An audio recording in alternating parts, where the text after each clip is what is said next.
अस्सलामुअलैकुम बच्चों, हम नए चैप्टर का आगाज करने जा रहे हैं फिजिकल ऑप्टिक्स। चैप्टर नंबर है बच्चों 15, नाम है फिजिकल ऑप्टिक्स। इसको स्टडी करने जा रहे हैं बच्चों। तो नया चैप्टर है, बहुत सिंपल है, आसान है और देखते हैं इसमें क्या क्या चीजें हैं। तो नाम से ही पता चल रहा है बच्चों, फिजिकल नेचर ऑफ ऑप्टिक्स। तो सबसे पहले बच्चों आपको पता होना चाहिए ऑप्टिक्स क्या होता है। ऑप्टिक्स बच्चों सिंपल होता है स्टडी ऑफ लाइट। ये जो हमें नजर आ रही है लाइट, सूरज से आ रही है, बल्ब से आ रही है लाइट, इसकी स्टडी को बोलते हैं ऑप्टिक्स। हो गया, लाइट की स्टडी होती है। अब ये फिजिकल ऑप्टिक्स क्या है बच्चों, तो ध्यान से समझना। The wave nature of light, wave nature of light, इसको स्टडी करना। बात समझ आ रही है? इसको स्टडी करना कहलाता है फिजिकल ऑप्टिक्स। अब ये क्या बला हुआ भाई, वेव नेचर। तो इसकी कोई और भी नेचर होती होगी। अगर ये वेव नेचर हम पढ़ रहे हैं तो वो कौन सी नेचर है वो हम इस लेक्चर में देखेंगे। तो इंट्रोडक्शन है physical optics, the wave nature of light. बच्चे याद रखना, जो वेव होती है ना, वो फेनोमेना करवा सकती है रिफ्लेक्शन का।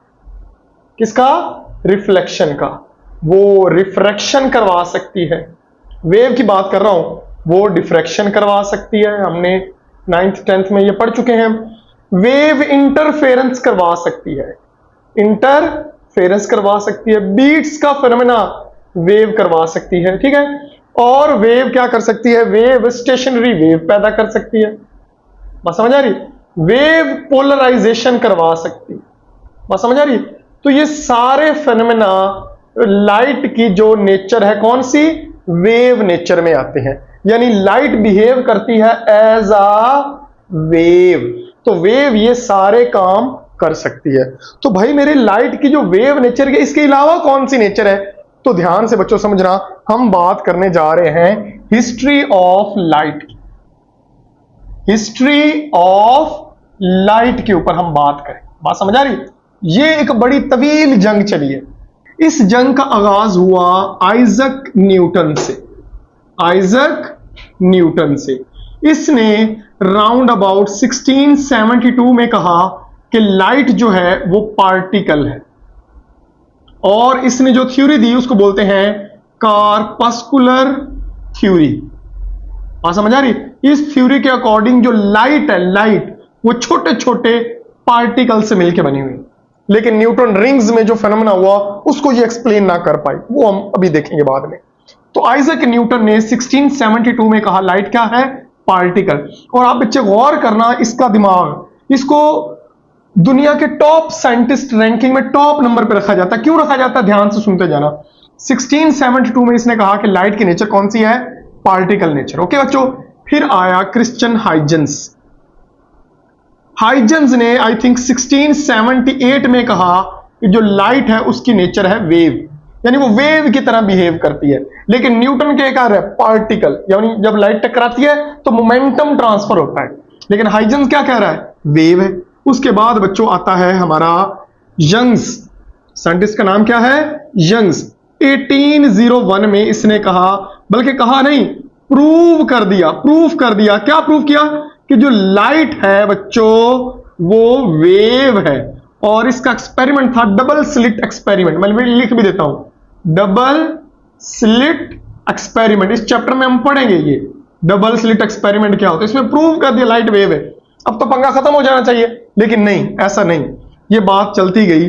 1870s में एक साइंटिस्ट था जिसका नाम था मैक्सवेल।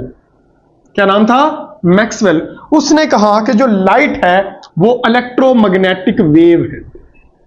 इलेक्ट्रोमैग्नेटिक वेव है और उसकी स्पीड जो है वो है स्पीड ऑफ लाइट 3 × 10⁸ मीटर पर सेकंड।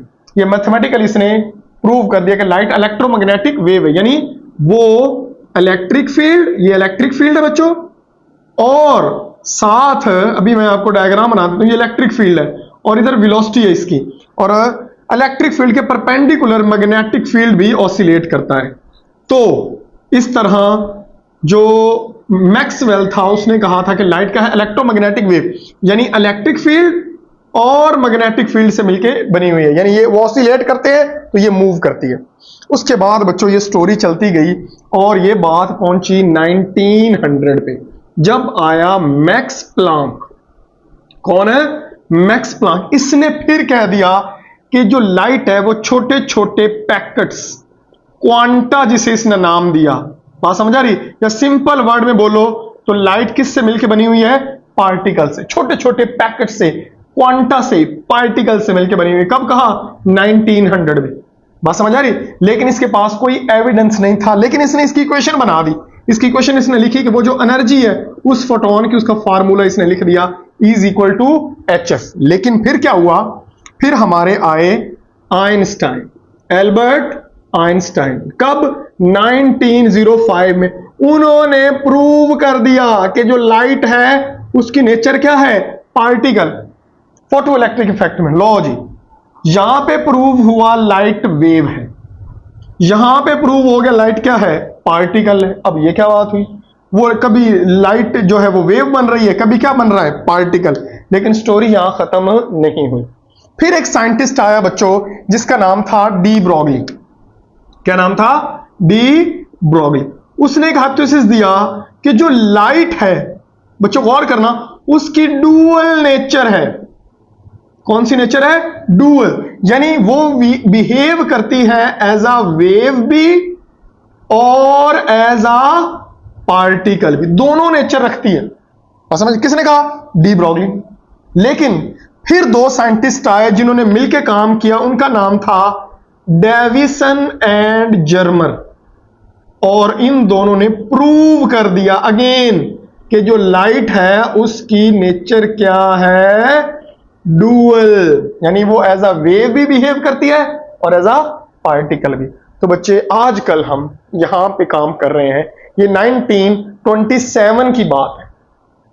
1927 में ये प्रूव हो गया था कि लाइट की जो नेचर है वो कौन सी नेचर है? डुअल नेचर है, यानी वो एज अ पार्टिकल भी बिहेव करती है और एज अ वेव। अब इस चैप्टर में हम खोज लगाएंगे कि कब वो पार्टिकल की तरह बिहेव करती है और कब वो वेव की तरह बिहेव करती है। तो ये बच्चों बेसिक सा इंट्रोडक्शन था फिजिकल ऑप्टिक्स का, और अब आपको समझ आ गई होगी द वेव नेचर को स्टडी करना फिजिकल ऑप्टिक्स कहलाता है, और पार्टिकल नेचर को स्टडी करना क्या कहलाता है। अगर आपको पता है तो कमेंट बॉक्स में जरूर बताइएगा बच्चों। अपना ख्याल रखिएगा, मिलते हैं नेक्स्ट लेक्चर में वेव फ्रंट में। तब तक के लिए अल्लाह हाफिज।